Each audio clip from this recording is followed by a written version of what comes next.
Vadodara 24 hours news channel હવે જોઈએ અગત્યના સમાચાર। વડોદરાના સ્વિમિંગ પુલ ચાલુ કરવામાં આવ્યા। વડોદરાના સ્વિમરોને અને વેકેશનમાં સ્વિમિંગ શીખવા આવનારને રાહત। કાળઝાળ ગરમીની શરૂઆત થઈ ગઈ છે ત્યારે વડોદરાના નગરજનો પાછલા કેટલાક સમયથી સ્વિમિંગ પુલ ચાલુ થવાની રાહ જોઈ રહ્યા હતા।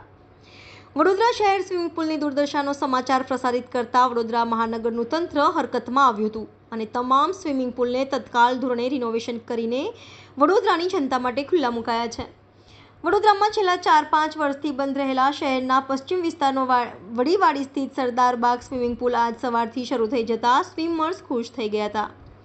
મેન્ટેનન્સ સહિતની કામગીરી માટે આ પુલ કોરોના સમય પૂર્વેથી બંધ હતો। સરદારબાગ સ્વિમિંગ પુલમાં સવારેની 4 અને સાંજની 3 બેચ સ્વિમર માટે રાખવામાં આવી છે। આ ઉપરાંત લાલબાગ અને રાજીવ ગાંધી સ્વિમિંગ પુલ પણ પાણી ચોખ્ખું થઈ જવાથી ગુરુવારથી ચાલુ કરી દેવામાં આવશે। હાલ શહેરમાં અત્યાર સુધી કારેલીબાગનો સ્વિમિંગ પુલ જ ચાલુ હતો। 4માંથી 3 સ્વિમિંગ પુલ બંધ હોવાથી ગરમી અને વેકેશનની સિઝનમાં ચાલુ કરવા માંગ ઉઠતા કમિશનરે તાત્કાલિક ચાલુ કરવા સૂચના આપી હતી। આમ હવે શહેરમાં 4 સ્વિમિંગ પુલ ચાલુ થતાં સ્વિમરોને અને વેકેશનમાં સ્વિમિંગ શીખવા આવનારને રાહત થઈ। વધુ અસ્થાયી સમિતિના ચેરમેન ડોક્ટર શીતલ મિસ્ત્રીએ જણાવ્યું કે ગરમીનો માહોલ છે, 41 ડિગ્રી કરતાં વધારે વડોદરા શહેરમાં ટેમ્પરેચર છે। 10મા-12માની પરીક્ષા પછી બાળકોનું વેકેશન ચાલી રહ્યું છે। અલગ અલગ માધ્યમોથી બાળકો અને જે લોકો લાઈફ મેમ્બર છે એવા સ્વિમરો તરફથી રજૂઆત આવતી હતી। બજેટમાં પણ 4 સ્વિમિંગ પુલ ચાલુ કરી અને બાળકોને સ્વિમિંગ ખૂબ નજીવા દરે શીખવાડી અને વડોદરા રેઝિલિયન્ટ સિટી બને એ કોઈ આફતના સમયમાં જેટલા વડોદરા શહેરમાં સ્વિમરો હોય તો આફતના સમયમાં કામ લાગી શકે એ આશયથી વડોદરા શહેરના 4 સ્વિમિંગ પુલ હતા, જેમાં કારેલીબાગનો સ્વિમિંગ પુલ જે ચાલુ હતો, અન્ય સ્વિમિંગ પુલમાં રાજીવ ગાંધી જેમાં મેન્ટેનન્સની જરૂર હતી એ મેન્ટેનન્સ પૂરું કરવામાં આવ્યું છે। લાલબાગ સ્વિમિંગ પુલમાં પણ નાનું મોટા મેન્ટેનન્સની જરૂર હતી એ પણ પૂરું કરવામાં આવ્યું છે।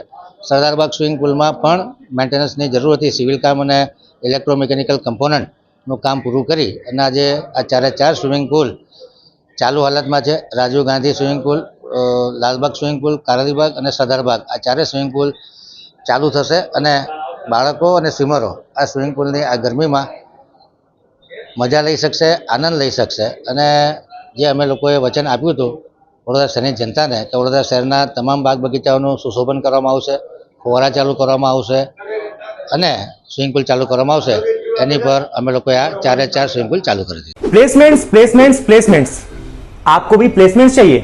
चलिए दिलाता हूं। हम इस वक्त मौजूद हैं सयाजीगंज में अरीना एनिमेशन में, जिसने देश को कई बड़े designers, 3D artist, web developer और डिजिटल मार्केटिंग एग्जीक्यूटिव्स दिए हैं। इनके साथ कोलैबोरेटेड हैं वडोदरा के 400 प्लस प्लेसमेंट पार्टनर्स और इन सभी प्लेसमेंट पार्टनर्स की प्रायोरिटी है सिर्फ और सिर्फ अरीना। सिर्फ और सिर्फ अरीना ही क्यों? अरे भाई इसमें कोई जैक वैक नहीं है, समझाता हूं। क्योंकि प्लेसमेंट पार्टनर्स को भी पता है कि अरीना में उनको सबसे अच्छे स्टूडेंट्स मिलेंगे। क्यों? क्योंकि यहां पर personality development, communication skills, resume writing और इसके साथ साथ मॉक टेस्ट भी कराए जाते हैं ताकि जो रिक्रूटर है उसको डिजायर्ड कैंडिडेट और प्रिपेयर्ड कैंडिडेट पहले से ही मिल जाए। अरीना ने देश के कई शहरों में बड़ी स्ट्रेंथ में प्लेसमेंट्स भी कराए हैं। Cities like Mumbai, Delhi, Calcutta, Bangalore, Hyderabad. Placements के मामले में इन सिटीज में इनका दबदबा है। देश के बड़े बड़े स्टूडियोज, गेमिंग प्लेटफॉर्म्स और कंपनीज के साथ इनका कोलैबोरेशन है और ये जर्नी 1-2 साल की नहीं, पूरे 27 साल की है। 27 साल का अरीना का भरोसा। तो देर किस बात की और टेंशन में क्यों जीना है? अरे आपके अपने शहर वडोदरा में एरीना है।